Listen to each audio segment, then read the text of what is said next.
নমস্কার সবাইকে। আজকে আমরা আমাদের স্পেশাল 5000 সিরিজের 3 নম্বর ভিডিও। আমরা আজকে মেকিং অফ ইন্ডিয়ান কনস্টিটিউশন থেকে যে মুখ্য কোশ্চেনগুলো 100টা মুখ্য কোশ্চেন বা স্পেশাল কোশ্চেন আমরা বাছাই করেছি। ম্যাক্সিমাম চান্স আছে যে তোমার পরীক্ষায় এই 100টার কোশ্চেন থেকেই আসবে, এর বাইরে আসবে না। ঠিক আছে, তাহলে আজকের ক্লাসটা অ্যান্সারটা অলরেডি আমাদের করা আছে। তোমরা যদি পারো তো খাতায় একটু নোট করে নেবে অ্যান্সারগুলোকে। তাহলে দেখো, প্রথম কোয়েশ্চেন, 1940 খ্রিস্টাব্দে আগস্ট অফারের সময় ব্রিটেনের প্রধানমন্ত্রী কে ছিলেন? তো 1940 খ্রিস্টাব্দে আগস্ট অফারের সময় ব্রিটেনের প্রধানমন্ত্রী ছিল উইনস্টন চার্চিল। সেকেন্ড কোয়েশ্চেন, কোন অফার প্ল্যান ভারতের ডোমিনিয়ন স্ট্যাটাস দেওয়ার কথা বলা হয়েছে? তো সবচেয়ে প্রথমে ডোমিনিয়ন স্ট্যাটাস এর কথা বলা হয়েছে 1942-এর ক্রিপস অফারে। আগস্ট অফারে ডোমিনিয়ন স্ট্যাটাস দেওয়ার কথা ভাবনা চলছিল, কিন্তু এখনও কনফার্ম কিছু দেয় নাই।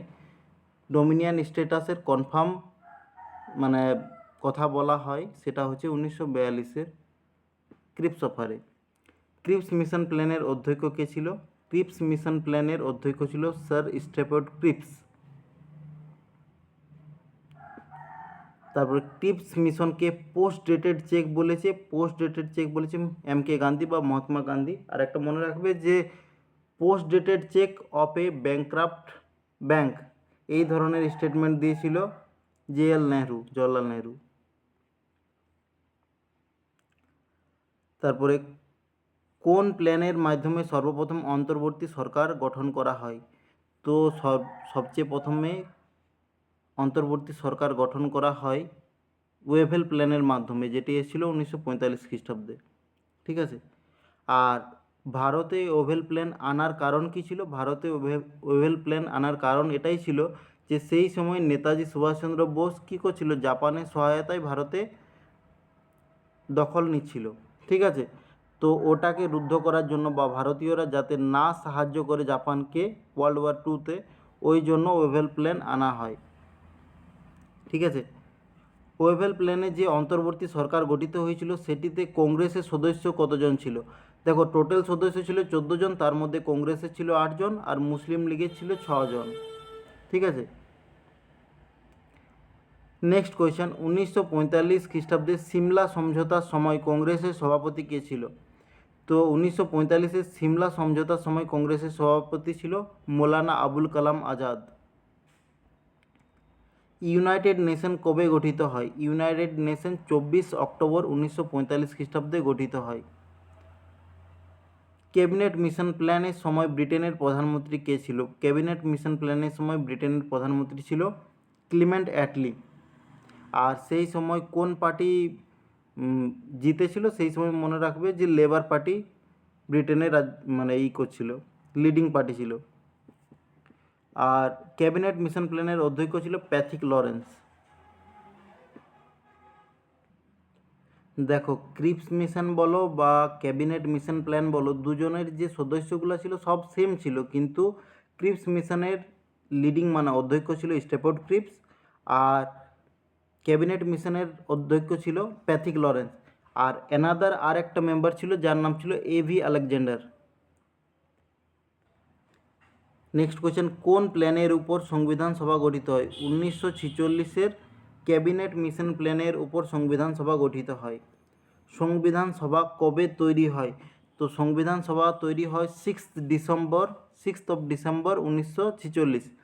আচ্ছা, একটা জিনিস মনে রাখবে যে ক্যাবিনেট মিশন প্ল্যান অনুযায়ী কী হয়েছিল, যে সংবিধান সভা গঠনের কথা বলা হয়েছিল আর অন্তর্বর্তী সরকার গঠনের ছিল, প্রাবধান ছিল। তো অন্তর্বর্তী সরকার গঠিত হয় 2 সেপ্টেম্বর 1946 আর সংবিধান সভা গঠিত হয় 6th of December 1946। Dual nation policy কে দিয়েছিল? ডুয়েল নেশন পলিসি দিয়েছিল মোহাম্মদ ইকবাল।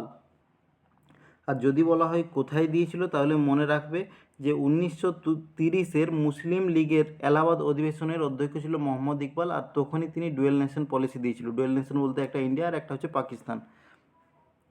আচ্ছা, পাকিস্তান শব্দটি কে দিয়েছে? তো পাকিস্তান শব্দটি দিয়েছে রহমত আলী। আচ্ছা, রহমত আলী কে ছিল? রহমত আলী ছিল ক্যামব্রিজ ইউনিভার্সিটির একজন স্টুডেন্ট। কোন অধিবেশনে প্রত্যক্ষভাবে পাকিস্তানের দাবি রাখা হয় এবং সেই অধিবেশনের সভাপতি কে ছিলেন? তো 1940 খ্রিস্টাব্দে মুসলিম লীগের লাহোর অধিবেশন, লাহোর অধিবেশনের পাকিস্তানের দাবি প্রত্যক্ষভাবে রাখা হয়, আর তার প্রেসিডেন্ট ছিল মোহাম্মদ আলী জিন্না। নেক্সট কোয়েশ্চেন, বাংলায় ডাইরেক্ট অ্যাকশন ডে কে ঘোষণা করে বা কত সালে ঘোষণা করে? তো মনে রাখবে যে বাংলায় direct action day Mohammad Ali Jinnah ঘোষণা করেছিল 1946-এর ক্যাবিনেট মিশন প্ল্যানের বিরোধিতায়। আর কবে ঘোষণা করে? 16ই আগস্ট। আর এই ঘটনাটা কলকাতা গ্রেট কলকাতা কিলিং নামেও পরিচিত। এটাতে অনেক বেশি হত্যা হয়েছিল, জনগণ হত্যা হয়েছিল, বিশেষ করে হিন্দুদের হত্যা করা হয়েছিল। ঠিক আছে। স্বাধীনতার পরবর্তী অন্তরিম সরকারে মুসলিম লীগের কতজন সদস্য ছিল? তো স্বাধীনতার পূর্ববর্তী, দেখো পূর্ববর্তী মনে রাখবে, কারণ পূর্ববর্তীতে মুসলিম লীগ ছিল, পরবর্তীতে মুসলিম লীগ ছিল না, কারণ মুসলিম লীগ দেশ ভাগ হয়ে পাকিস্তান চলে যায়। তো স্বাধীনতার পূর্ববর্তী যে অন্তরিম সরকার গঠিত হয়েছিল 1946-এর ক্যাবিনেট মিশন প্ল্যানের অনুযায়ী, সেটাতে 5 জন মুসলিম লীগের সদস্য ছিল। আর স্বাধীনতার পরবর্তী অন্তরিম সরকারের শিক্ষামন্ত্রী কে ছিল? দেখো স্বাধীনতার পরবর্তী বলেছে, ঠিক আছে, তাহলে এটাতে হবে মৌলানা আবুল কালাম আজাদ। আর যদি বলা হতো স্বাধীনতার পূর্ববর্তী অন্তরিম সরকারে কে এডুকেশন মিনিস্টার ছিল, তাহলে হতো চক্রবর্তী রাজা গোপালাচারী। নেক্সট কোয়েশ্চেন, সংবিধান সভার মোট সদস্য সংখ্যা কত? তো সংবিধান সভার মোট সদস্য সংখ্যা হচ্ছে 289। আর সংবিধান সভার নির্বাচিত মোট সদস্য সংখ্যা হচ্ছে 296। তাহলে 296টা নির্বাচিত হচ্ছে, বাকিগুলো কি? বাকিগুলো নমিনেটেড। নমিনেটেড মানে কি হচ্ছে, কারণ এগুলো হচ্ছে প্রিন্সিয়ালি স্টেট থেকে এসেছে, 93টা সিট হচ্ছে প্রিন্সিয়ালি স্টেট থেকে। ঠিক আছে। সংবিধান সভায় মোট কতগুলি মুসলিম সদস্য ছিল? তাহলে দেখো সংবিধান সভায় মোট মুসলিম সদস্য ছিল 79 হচ্ছে অ্যাকচুয়াল অ্যান্সার, কিন্তু কিছু কিছু জায়গায় 80 দেখা যায়। ঠিক আছে। আর যদি বলা হয় কতজন সদস্য মুসলিম লীগ থেকে ছিল, মুসলিম লীগ থেকে ছিল 73। ঠিক আছে। আর টোটাল মুসলিম সদস্য ছিল 79 জন। নেক্সট কোয়েশ্চেন দেখো, ওয়েভেল ভারত ত্যাগ করে কোন অপারেশনের মাধ্যমে? তো দেখো মুসলিম লীগ কী করেছিল, মুসলিম লীগ অনেক বেশি গণহত্যা বা অনেক বেশি আততায়িতা ছড়িয়ে ফেলে, ফলে কি সে তৎকালীন যে ভাইসরয় ছিল লর্ড ওয়েভেল, তিনি কি করেছিল, ফেব্রুয়ারি মাসে 1947 খ্রিস্টাব্দে সে পালিয়ে যায়, ব্রিটেন পালিয়ে যায়। আর সেই ঘটনা অপারেশন মেড হাউস নামে পরিচিত। আর তার পরবর্তী যে ভাইসরয়কে আনা হয় সেটা হচ্ছে লর্ড মাউন্টব্যাটেন প্ল্যান আনা হয় কত তারিখে? মাউন্টব্যাটেন প্ল্যান বা এটাকে বলা হয় 3 জুন প্ল্যান। ঠিক আছে। এটা হচ্ছে 3 জুন 1947-এ এটা আসে। নেক্সট কোয়েশ্চেন, পরাধীন ভারতের শেষ ভাইসরয় কে? তো পরাধীন ভারতের শেষ ভাইসরয় হচ্ছে মাউন্টব্যাটেন। এরপরেই যখন দেশ স্বাধীন হয়ে যায় তখন এই ভাইসরয় পদটা উঠে গিয়ে গভর্নর জেনারেল পদ চলে আসে, সেটাতে আমাদের প্রথমে মাউন্টব্যাটেন ছিল। আর অন্তিম যে গভর্নর জেনারেল হয় সেটা হচ্ছে চক্রবর্তী রাজা গোপালাচারী। তো চক্রবর্তী রাজা গোপালাচারী ভারতীয় হচ্ছেন। আর যদি বলা হয় অন্তিম ব্রিটিশ গভর্নর জেনারেলকে, তাহলে সেটা হবে মাউন্টব্যাটেন। ভারত ও পাকিস্তানের বিভাজন রেখা নির্ধারণের দায়িত্ব ছিল কার? তো ভারত ও পাকিস্তানের বিভাজন রেখা নির্ধারণের দায়িত্ব ছিল চার্লস রেডক্লিফ, যে রেডক্লিফ লাইনটা তৈরি করেছিল ভারত আর পাকিস্তানের মধ্যে। ডিকি বার্ড প্ল্যান কাদের জন্য ছিল? দেখো ডিকি বার্ড প্ল্যান ছিল প্রিন্সিয়ালি স্টেটদের জন্য। এটার অর্থ কী হচ্ছে, ডিকি বার্ড প্ল্যানে বলা হয়েছে যে যদি প্রিন্সিয়ালি স্টেটগুলো চায় তো ওরা নিজে স্বতন্ত্র রাজ্য তৈরি করতে পারে, অথবা ভারতের সাথে মিশে যেতে পারে, অথবা পাকিস্তানের সাথে মিশে যেতে পারে। ঠিক আছে। এটা ছিল ডিকি বার্ড প্ল্যান। আর এটা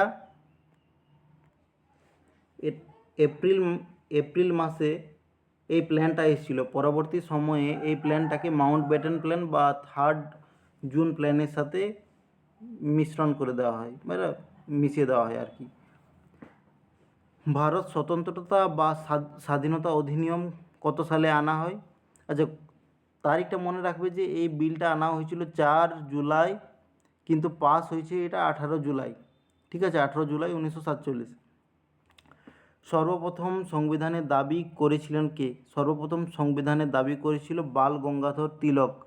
আর এটা কখন করেছিল এই ডেটটাও মনে রাখবে যে 1895 1895 খ্রিস্টাব্দে এটা দাবি করেছিল, ঠিক আছে।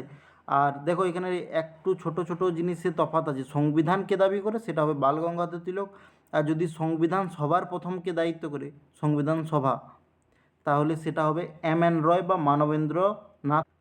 আর মানবেন্দ্রনাথ রয় এটা কবে করেছিল? এটা করেছিল 1934 খ্রিস্টাব্দে।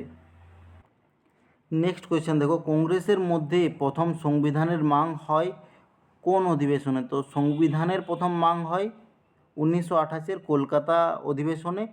আর সেটাতে কি হয়, মতিলাল নেহরু 2000 পৃষ্ঠার একটা রিপোর্ট পেশ করে, যেটা নেহরু রিপোর্ট নামে পরিচিত। সেটাতে সবচেয়ে প্রথমে সংবিধানের মাং হয়, মানে সবচেয়ে প্রথম কংগ্রেস সংবিধানের মাং করে, ঠিক আছে। আর সংবিধান সভার প্রথম মাং হয় কখন? এটা মনে রাখবে কংগ্রেসের ক্ষেত্রে। কংগ্রেসের মধ্যে সংবিধান সভার প্রথম মাং হয় 1936-এর ফেজপুর অধিবেশন, যেটার প্রেসিডেন্ট ছিল জওহরলাল নেহরু। স্বাধীনতার পরে সংবিধানের মোট সদস্য সংখ্যা কত? দেখো সংবিধান সভার মোট সদস্য সংখ্যা কি হয়, আগে ছিল 389, তো সেটা কমে গিয়ে স্বাধীনতার পরে ভাগ হয়ে যায়, কিছুজন পাকিস্তানে চলে যায়, তো ওটা কমে গিয়ে ওটা হয়ে যায় 299 বা 299। আর তার মধ্যে 229টি প্রভিন্স থেকে ছিল, আর 70টা প্রিন্সিয়ালি স্টেট থেকে ছিল। নেক্সট কোয়েশ্চেন, সংবিধান সভায় মুসলিম লীগের একমাত্র মহিলা সদস্য কে ছিল? তো মনে রাখবে যে সংবিধান সভায় 389 আমাদের টোটাল পোস্ট ছিল, তার মধ্যে কতগুলো মহিলা ছিল? 15টা মহিলা ছিল। আর 15টা মহিলার মধ্যে একমাত্র মুসলিম মহিলা বা একটি মহিলা মুসলিম ছিল, সে কোথা থেকে ছিল? সে মুসলিম লীগ থেকে ছিল। তার নাম কি ছিল? তার নাম ছিল বেগম এজাজ রসুল। নেক্সট কোয়েশ্চেন দেখো, সংবিধান সভার একমাত্র মহিলা তপশিলি জাতির সদস্য ছিল, এটা দক্ষিণানী রেনিয়াদুন বা রেন্দাদুন বলে। সংবিধান সভার মোট কতগুলি বৈঠক হয়েছিল? দেখো সংবিধান সভার মোট 11টি বৈঠক হয়েছিল, তার মধ্যে প্রথম 4টি একটু বেশি ইম্পর্টেন্ট। সংবিধান সভার প্রথম বৈঠকে কতজন সদস্য ছিল? তো সংবিধান সভার প্রথম বৈঠক হয়েছিল 9 ডিসেম্বর 1946 খ্রিস্টাব্দে, আর সেটাতে 207 জন সদস্য ছিল। আর সেটাতে একটা প্রেসিডেন্ট নির্ধারণ করা হয়, যেটা কি অস্থায়ী প্রেসিডেন্ট, যার নাম ছিল সচিদানন্দ সিনহা। পরের কোশ্চেনে ওটাই আছে। তাহলে আমাদের সংবিধান সভার প্রথম স্থায়ী সদস্য কে হয়? তো সেকেন্ড যে অধিবেশন হয়েছিল 11 ডিসেম্বর 1946 খ্রিস্টাব্দে, সেইটাতে মানে পার্মানেন্ট প্রেসিডেন্ট নির্ধারণ করা হয়, সেটা হচ্ছে রাজেন্দ্র প্রসাদকে। সংবিধান সভার প্রতীক চিহ্ন কী ছিল? সংবিধান সভার প্রতীক চিহ্ন ছিল হাতি। সংবিধান সভার উপ অধ্যক্ষ বা ভাইস প্রেসিডেন্ট কে ছিল? তো দুজন ছিল, এইচ.সি. মুখার্জি আর একটা ছিল ভি.টি. কৃষ্ণমাচারী। নেক্সট কোয়েশ্চেন, সংবিধান সভার কনস্টিটিউশনাল অ্যাডভাইজার কে ছিলেন? বি.এন. রাও। আর মনে রাখবে একটা জিনিস, যে বি.এন. রাও পরবর্তী ইন্টারন্যাশনাল কোর্ট অফ জাস্টিসের বিচারপতি হন। নেক্সট কোয়েশ্চেন হচ্ছে অবজেক্টিভ রেজুলিউশন কবে পাস হয়? তো অবজেক্টিভ রেজুলিউশন মনে রাখবে যে 13 ডিসেম্বর 1946-এ পেশ করা হয়েছিল। আর এটা পাস হয় কখন? এটা পাস হয় 22 জানুয়ারি 1947। আর এটা কে পেশ করেছিল? এটা পেশ করেছিল জওহরলাল নেহরু। কত সালে কোন অধিবেশনে জাতীয় পতাকা গৃহীত হয়? মনে রাখবে 4th অধিবেশনে জাতীয় পতাকা গৃহীত হয়। আর ডেটটা কী হয়েছে? ডেটটা হচ্ছে 22 জুলাই 1947। নেক্সট কোয়েশ্চেন, কোন অধিবেশনে কত তারিখে জাতীয় সঙ্গীত ও জাতীয় গান গৃহীত হয়? তো মনে রাখবে যে লাস্ট আমাদের যে সেশন 11th সেশন হয়েছিল, সেটাতে কি জাতীয় সঙ্গীত ও জাতীয় গান দুটাকেই এই সংবিধানে অন্তর্ভুক্ত করা হয়। আচ্ছা, জাতীয় সঙ্গীত হচ্ছে আমাদের জনগণ মন অধিনায়ক জয়, আর জাতীয় গান হচ্ছে বন্দে মাতরম। সংবিধান সভা দ্বারা গঠিত সংবিধান সমিতির সংখ্যা কতগুলা? তো দেখো সংবিধান সভা টোটাল 22টা সংবিধান সমিতি গঠন করেছিল, তার মধ্যে মনে রাখবে প্রমুখ 8টা, ঠিক আছে। প্রধান হচ্ছে 8টা, বাকিগুলা মাইনর হচ্ছে, ঠিক আছে। মেজর 8টা, বাকি মাইনর। স্টিয়ারিং কমিটির অধ্যক্ষ কে ছিল? রাজেন্দ্র প্রসাদ। মৌলিক অধিকার উপসমিতির অধ্যক্ষ কে ছিল? তো মৌলিক অধিকার উপসমিতির অধ্যক্ষ ছিল জে.বি. কৃপালিনী, ঠিক আছে। আর অল্প সংখ্যক সমিতির অধ্যক্ষ ছিল এইচ.সি. মুখার্জি। আর একটা পয়েন্ট মনে রাখবে এখানে, এই যে দুটো আমরা পড়লাম, মৌলিক অধিকার উপসমিতি এবং অল্প সংখ্যক উপসমিতি, এই দুটা সমিতিই অ্যাডভাইজারি কমিটি বা পরামর্শ সমিতির অন্তর্গত পড়ে। আর পরামর্শ সমিতি কার আন্ডারে ছিল? তাহলে পরামর্শ সমিতি ছিল বা অ্যাডভাইজারি কমিটি ছিল সর্দার বল্লভভাই পটেলের আন্ডারে, ঠিক আছে। খসড়া কমিটির মোট সদস্য ছিল কতজন? খসড়া কমিটির মোট সদস্য ছিল 7 জন। খসড়া কমিটির অধ্যক্ষকে? অধ্যক্ষ হচ্ছে বি.আর. আম্বেদকর। কবে গঠিত হয় এই কমিটিটা? এই কমিটিটা গঠিত হয় 29 আগস্ট 1947 খ্রিস্টাব্দে এই কমিটিটা গঠিত হয়। খসড়া কমিটির 7 জন সদস্যের মধ্যে একমাত্র মুসলিম সদস্য ছিল মোহাম্মদ সাদুল্লাহ, ঠিক আছে। আর এই কমিটির কার্যকাল চলাকালীন মারা যায় ডিপি কৈথান। আর ডিপি কৈথান যখন মারা যায়, তার পরিবর্তে টিটি কৃষ্ণমাচারী যুক্ত করেন, মানে তাকে আনা হয়। সংবিধানের মোট পৃষ্ঠা সংখ্যা কতগুলো? তো সংবিধানের মোট পৃষ্ঠা সংখ্যা হচ্ছে 251টি। সংবিধান হিন্দি ভাষায় লিখেছে বসন্ত কৃষ্ণ বৈদ্য, বা কিছু কিছু জায়গায় তাকেই কৃষ্ণকান্ত বৈদ্য বলা হয়েছে। সংবিধানের ইংলিশ ভাষা কে লিখেছেন? সংবিধানে ইংলিশ ভাষায় লিখেছেন প্রেম বিহারী নারায়ণ রায়জাদা। নেক্সট কোয়েশ্চেন, সংবিধানের সাজানোর দায়িত্ব ছিল কার? তো সংবিধানকে সাজানোর দায়িত্ব ছিল নন্দলাল বোস। আর সংবিধানের যে ছোট বড় ছবি বা প্রস্তাবনায় যে ছবিগুলো ছিল সেইগুলো কে এঁকেছে? সেইগুলো এঁকেছে রামমোহন সিনহা, আর তার সাথে তার 22 জন স্টুডেন্ট মিলে। প্রকৃতি অনুসারে ভারতীয় সংবিধান কেমন ধরনের? দেখো, সংশোধন অনুসারে ভারতীয় সংবিধান হচ্ছে পার্সিয়ালি রিজিড এবং পার্সিয়ালি ফ্লেক্সিবল। মানে কি হচ্ছে যে কিছু কিছু জায়গায় পরিবর্তন করা সম্ভব আর কিছু কিছু জায়গায় পরিবর্তন করা সম্ভব নয়। ভারতীয় সংবিধানকে মোট কতবার রিডিং বা বাচন করা হয়েছে? তো ভারতীয় সংবিধানকে মোট 3 বার বাচন করা হয়েছে। নেক্সট কোয়েশ্চেন দেখো, কোন দিনকে সংবিধান দিবস হিসাবে পালন করা হয় বা কনস্টিটিউশন ডে হিসাবে পালন করা হয়? 26 নভেম্বরকে। 2015-র আগে এই 26 নভেম্বরকে ল ডে হিসাবে পালন করা হতো। মোট কত সদস্য সংবিধানে স্বাক্ষর করে? তো মোট 284 জন সদস্য সংবিধানে স্বাক্ষর করে। আর তার মধ্যে একটা বিবাদিত জিনিস আছে যে কিছু কিছু সোর্সে বলা আছে যে 15 জন ফিমেল স্বাক্ষর করে, আর কিছু কিছু সোর্সে বলা আছে যে 11 জন ফিমেল এটাতে স্বাক্ষর করে, ঠিক আছে। সংবিধানে সবচেয়ে শেষ স্বাক্ষর কে করেছিল? তো সবচেয়ে শেষ স্বাক্ষর করেছিল ফিরোজ গান্ধী, আর সবচেয়ে প্রথম স্বাক্ষর করেছিল জওহরলাল নেহরু।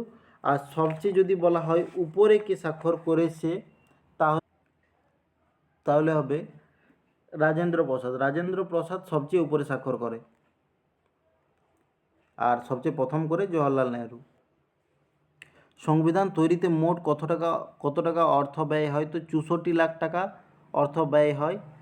প্রথম মহিলা যিনি গণপরিষদের সদস্য হন সেটা হবে আন্না মাস্কারেনি হাস। কোন কোন ভাষায় সংবিধান রচনা হয়?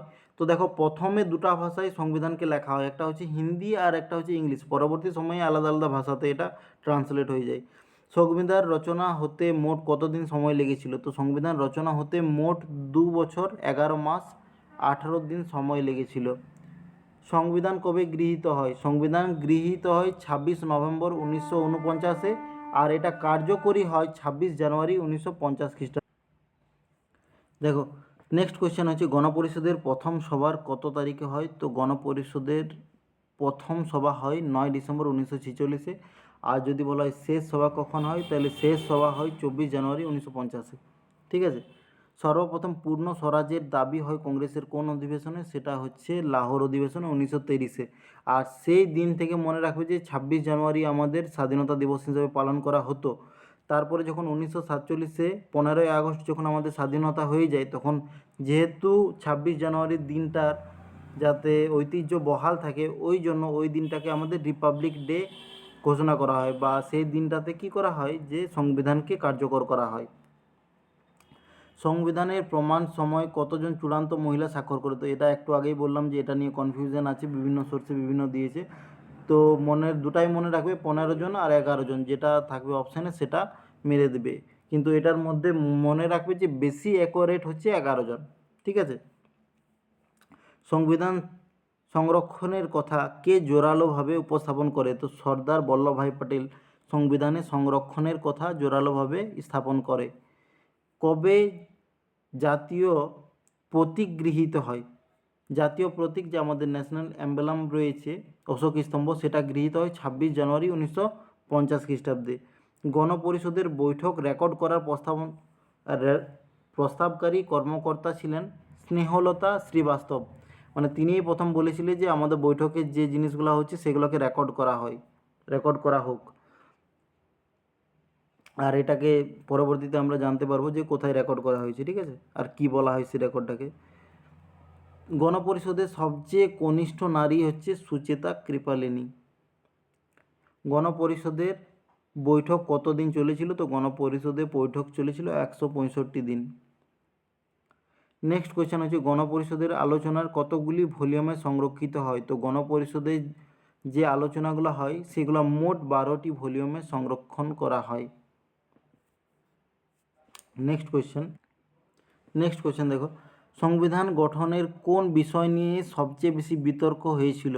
তো সংবিধান তৈরির সময় রাষ্ট্রীয় ভাষা নিয়ে অনেক বেশি হয়েছিল, যে হিন্দিকে রাষ্ট্রভাষা করা হবে, সেটাতে সাউথের যে লিডারগুলো ছিল ওরা বিরোধ করে। তো এই হিন্দিকে রাষ্ট্রভাষা করা নিয়ে অনেক বেশি বিবাদ হয়। গণপরিষদ বিলুপ্তির পর ভারতের প্রথম সাধারণ নির্বাচন, দেখো গণপরিষদ বিলুপ্ত হয় 1950-এ 26 জানুয়ারির পরে। তো তারপরে যে নির্বাচন হয় 1951-52-তে প্রথম নির্বাচন হয়। কে বলেছিল সংবিধান হচ্ছে একটি সামাজিক দলিল? তো এটা বলেছিল B.R. আম্বেদকর। জাতীয় পতাকা গঠনের জন্য কোন কমিটি গঠিত হয়? জাতীয় পতাকা গঠন করার জন্য ad hoc committee on national flag এটা গঠিত হয়। স্বাধীনতার পরবর্তী অন্তর্বর্তীকালীন সরকারে স্বাস্থ্যমন্ত্রী কে ছিলেন? তো এটা মনে রাখবে যে স্বাস্থ্যমন্ত্রী ছিল রাজকুমারী অমৃতা কর। আর কোথাকার রাজকুমারী ছিল? কপুরথলার। 4টি কমিশনার প্রভিন্স, দেখো টোটালি আমাদের 389 সিট ছিল, তার মধ্যে 292টা ব্রিটিশ প্রভিন্স ছিল, আর 4টি কমিশনার প্রভিন্স ছিল, আর 93টা প্রিন্সিয়াল স্টেট ছিল। তো এই যে 4টা কমিশনার প্রভিন্স মানে হচ্ছে মেনলি রাজধানীর মতন ধরতে পারো। ঠিক আছে, তো এগুলোর কী কী নাম ছিল? এগুলোর নাম ছিল দিল্লি, আজমির, কোর, বেলুচিস্তান। সংবিধান সভার তপশিলি সদস্য সংখ্যা কতগুলো ছিল? তো সংবিধান সভায় SC ক্যান্ডিডেট ছিল 26টা, আর ST ক্যান্ডিডেট ছিল 33টা। ঠিক আছে, সংবিধান সভার কোন ইউনাইটেড প্রভিন্স থেকে সবচেয়ে বেশি পরিমাণে সদস্য ছিল? তো এটা মনে রাখবে উত্তরপ্রদেশ থেকে ছিল সবচেয়ে বেশি পরিমাণে ক্যান্ডিডেট। কতগুলো? 55টা, 56টা, কিছু কিছু সোর্সে 55, কিছু কিছু সোর্সে 56 আছে, কিন্তু 55টা বেশি কারেক্ট। ঠিক আছে, রাজেন্দ্র প্রসাদ কোন ইউনাইটেড প্রভিন্সের সদস্য ছিল? তো মনে রাখবে যে রাজেন্দ্র প্রসাদ বিহারকে লিড করছিল, বিহার থেকে ছিল। দ্য গ্রেট কলকাতা কিলিং নামে পরিচিত কোন ঘটনা? তো 1946-এর ডাইরেক্ট অ্যাকশন ডে, যেটা মোহাম্মদ আলী জিন্নাহ ডাক দিয়েছিল, যেটাতে হিন্দু জেনোসাইড অনেক বেশি হয়েছিল, প্রায় 10,000-এর মতো হিন্দু জেনোসাইড হয়েছিল, অনেক মহিলার শ্লীলতাহানিও হয়। তো এই ঘটনা দ্য গ্রেট কলকাতা কিলিং নামে পরিচিত, direct action day 1946। Mohammad Ali Jinnah Muslim লীগের কোন অধিবেশনে অধ্যক্ষতা করে? তো লাহোর অধিবেশন 1940-এ হয়েছিল, আর যেটাতে কি পাকিস্তানের দাবি করে। ঠিক আছে, প্রত্যক্ষভাবে দাবি করে। নেক্সট কোয়েশ্চেন হচ্ছে সুভাষচন্দ্র বোস কোন অধিবেশনে সদস্যতা পদত্যাগ করে? তো দেখো সুভাষচন্দ্র বোস 1939-এর ত্রিপুরী অধিবেশনের সভাপতি ছিল, আর সভাপতি থাকাকালীন তিনি কি করেন, গান্ধীজির সাথে মত বিরোধের জন্য তিনি কংগ্রেস ত্যাগ করে দেন।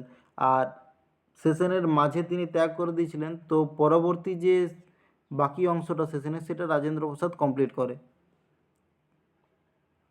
আচ্ছা, একটা জিনিস একটা জিনিস মনে রাখবে যে সুভাষচন্দ্র বোস কার বিরুদ্ধে জিতেছিল ভোটটা, তো পট্টবী সীতারামের বিরুদ্ধে ভোটটা জিতেছিল 1939-এর ওই ত্রিপুরী অধিবেশনের ভোটটা। কংগ্রেসের ত্রিপুরী অধিবেশনের, এই তো দেখো নেক্সট কোয়েশ্চেন আমাদের ওইটাই বলা আছে যে সুভাষচন্দ্র বসুর বিরুদ্ধে কে দাঁড়িয়েছিল। নেক্সট কোয়েশ্চেন হচ্ছে অগস্ট অফার কে it is a dead doornail বলেছিল কে, জওহরলাল নেহরু এটা বলেছিল, এই স্টেটমেন্টটা দিয়েছিল। নেক্সট কোয়েশ্চেন হচ্ছে সংবিধান সভা কবে গঠিত হয়, তো সংবিধান সভা গঠিত হয়েছিল 6 ডিসেম্বর 1946 খ্রিস্টাব্দে। পাকিস্তানের প্রথম ল মিনিস্টার কে ছিল, পাকিস্তানের প্রথম ল মিনিস্টার ছিল যোগেন্দ্রনাথ মণ্ডল। আর এই ব্যক্তিটাই ওই সংবিধানের যে অন্তর্বর্তী সরকার ছিল, স্বাধীনতার পূর্বে যে অন্তর্বর্তী সরকার ছিল সেটাতেও ল মিনিস্টার ছিল। অ্যাটলি ডিক্লারেশনের মূল বক্তব্য কী ছিল, তো অ্যাটলি ডিক্লারেশন কবে এসেছে, 20 ফেব্রুয়ারি 1947 খ্রিস্টাব্দে এটা এসেছে। তো এটাতে কি বলা হয়েছিল যে জুন 1948 পর্যন্ত ব্রিটেন ভারতের হাতে সত্তা হস্তান্তর করে দেবে, ঠিক আছে, ভারতকে স্বাধীন করে দেবে। নেক্সট কোয়েশ্চেন হচ্ছে কোন দুটি জায়গার জন্য রেফারেন্ডাম ভোটিং করা হয়, তো মনে রাখবে আসামের সিলসেট আর উত্তরপ্রদেশ, এই দু জায়গাতে রেফারেন্ডাম ভোটিং করা হয়। সংবিধান সভায় ব্রিটিশ প্রভিন্স, আচ্ছা সংবিধান সভায়, এটা সভায় হবে, ব্রিটিশ প্রভিন্সের সংখ্যা কতগুলো ছিল, 292টা। আর দেশীয় রাজ্য কতগুলো ছিল, দেশীয় রাজ্য ছিল 93টা। খসড়া কমিটির কোন সদস্য আম্বেদকরের সাথে মতপার্থক্যের জন্য পদত্যাগ করে, তো সেটা হবে BL মিত্তর। আচ্ছা দেখো কিছুগুলো এক্সট্রা পয়েন্ট এখানে অ্যাড করা হয়েছে, সেগুলোও দেখে নাও। দেখো প্রথম হচ্ছে যে সংবিধানের খসড়া তৈরি করতে কতদিন সময় লেগেছিল, তো সংবিধানে খসড়া তৈরি করতে 7 মাস সময় লেগেছিল। তারপরে হিন্দিকে রাষ্ট্রভাষা করার পক্ষে দাবি কে রেখেছিল, দাবি রেখেছিল পুরুষোত্তম দাস টন্ডন, আর এই বিষয়টা নিয়ে অনেক বেশি বিবাদ হয়েছিল। সংবিধানে সবচেয়ে বেশি সময় ধরে আলোচিত বিষয় হচ্ছে মৌলিক অধিকার। অ্যাডমিনিস্ট্রেটিভ বেসিসে সংবিধান হচ্ছে কোয়াসি ফেডারেল, কোয়াসি ফেডারেল মানে কি হচ্ছে যে যে পাওয়ার থাকবে, পাওয়ারটা কেন্দ্র হাতে আর রাজ্যের হাতে উভয়ের হাতেই থাকবে, কিন্তু কেন্দ্রের হাতে বেশি থাকবে।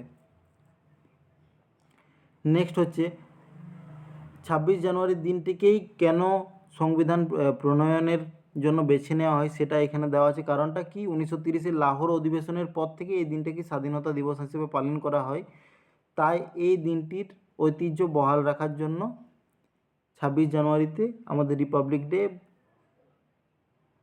আচ্ছা রিপাবলিক ডে এটাকে করা হয়, বা যে সংবিধান আছে সেটাকে কার্যকর করা হয়।